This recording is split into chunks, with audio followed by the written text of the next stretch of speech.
I'm going to do the best I can. So watch this. Let me return to the text because y'all ain't going to help me preach this thing like Philly. The thought in the text is, the thought or the understanding in the text is, watch this. Thought or understanding in the text is, basically it's this. It says, the opportune word in the text is the word if. Then Jesus said it to his disciples. If. Say it. One more time, say it. One more time, say it. The word if is so significant because it allows for the choice, but it challenges selfish people to make a decision. Look at someone say, make a decision. Make a decision. So the word if just challenges you to make a decision. We got so many people that's flaking now. Moving on. Just nudge the next and make a decision. Make a decision. And see, I don't want to go down this street because I'm going to start getting people mad. But we got some flaky folk that won't make a decision. They will sit on their blessed assurance and do absolutely nothing and expect things to happen for them. But I just came to let you know, make a decision. But the word if challenges you. Church, let me say the word if. We're going. I promise you, before this day is over, somebody gonna catch a revelation and be blessed before you leave here. Do you want it? The text shows me that it is a fact that most selfish folks go against the choice that's best for them. And that proves our selfishness. We challenge the choice that's best for us, which proves our selfishness. And because of our selfishness, we deny the very existence of denying ourselves, let alone picking up a cross. Come on. Y'all didn't read the text. Y'all didn't read the text. See, you looking at me like Alice in Wonderland. But the text told you, if you deny yourself, you will do these things. So selfish folk ain't denying self, because selfishness means do it all for me. Let me see. Let me see if I can show you some selfish people.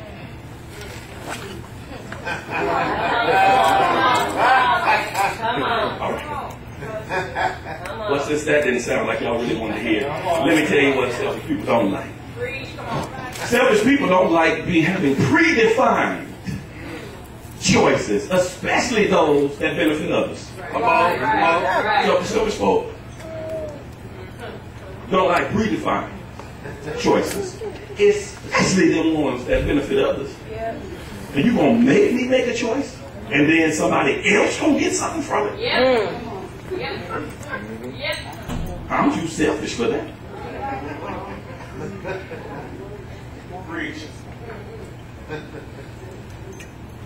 Our selfishness makes choices for us.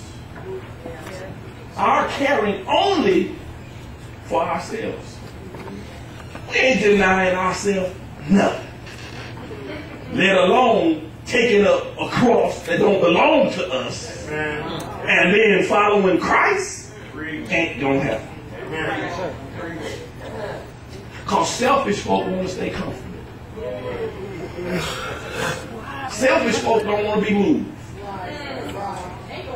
Selfish folks want control of everything. They want control of their environment, the people they deal with. Selfish folks want what they want, when they want it, how they want it, on the platter they want it on. Selfish folks just want it their way. They can't just go to Burger King. Come on, brother. Have the way it's desired to have. They had to come up to Burger King and complain and say, I'm tired of coming in here getting the burger the way you want.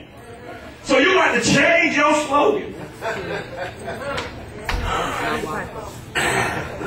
Now Burger King say have it. Well, McDonald's said I didn't like that promise that you made, Burger King. So McDonald's don't advertise you can have it your way. But most of y'all walk into McDonald's and say, I want a burger. Hold the pickle. Less mayo. No special sauce.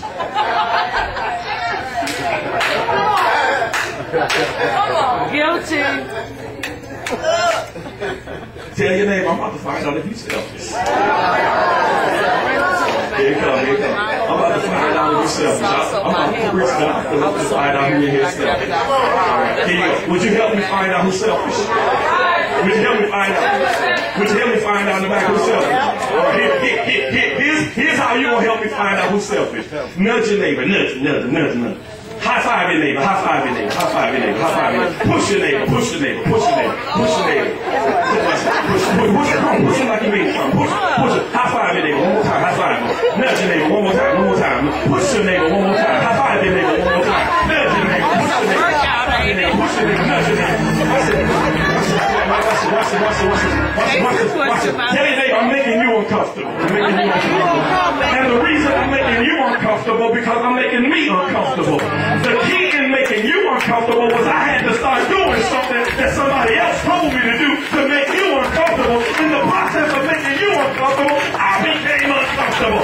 And if I had one person that caught the revelation is nudging your neighbor, pushing your neighbor, high-fiving your neighbor, it made you uncomfortable doing them that way, so they got uncomfortable, and so did you. So here's how you start becoming unselfish. I must start becoming unselfish by making myself uncomfortable and having comfort in that which is uncomfortable in my life. The making myself uncomfortable is a personal thing. I really don't need your help to make myself uncomfortable because it's personal. If you don't help me, I don't need external forces. I don't need demonic hosts. I don't need nothing making me uncomfortable. I can make myself uncomfortable. So to make myself uncomfortable, watch this. All I do, watch this, I do by myself. Here we go. I'm going home after these. I go and make myself uncomfortable. I do it by myself. Touch yourself and say, I do it by myself. They don't need you all right. So you can't enjoy it like they're going to enjoy it. But you just don't get help me go through this thing. One more time, touch yourself and say, I do it myself. Now one more time, push your neighbor, nudge your neighbor. High five your neighbor, push your neighbor, nudge your neighbor, high five your neighbor, push your neighbor. But tell them, I do this myself. I'm doing this myself. I'm doing this myself. So watch this. I'm making you uncomfortable, but I'm making me uncomfortable by making you uncomfortable. And the uncomfortableness of myself, I start denying myself when I go against my fleshly desires. Let your neighbor say, I go against my fleshly desires. Watch this. When I go against my fleshly desires, I go and start bringing him glory. You didn't catch it. Let me see if I can preach it like I feel it. Watch this. And the glory that I bring him gives me a testimony. No, see, you ain't catching it. Because when you deny yourself, Sister Tanya, you become uncomfortable with whatever it is you're doing because you're not led by yourself. You're led by the Spirit. And the Spirit makes you uncomfortable. But it makes you bring God glory in the process of you being uncomfortable. And in the process of you being uncomfortable and you bringing God glory, you get a testimony from it. So watch this. No matter what I do, as long as I'm doing it for God, he gets the glory. And if he gets the glory, he gets a testimony. That makes me uncomfortable. But I take comfort in I can still dance over the fact that I have a testimony in the world that I live in that's so treacherous. So while he's making me uncomfortable so that I can have a testimony,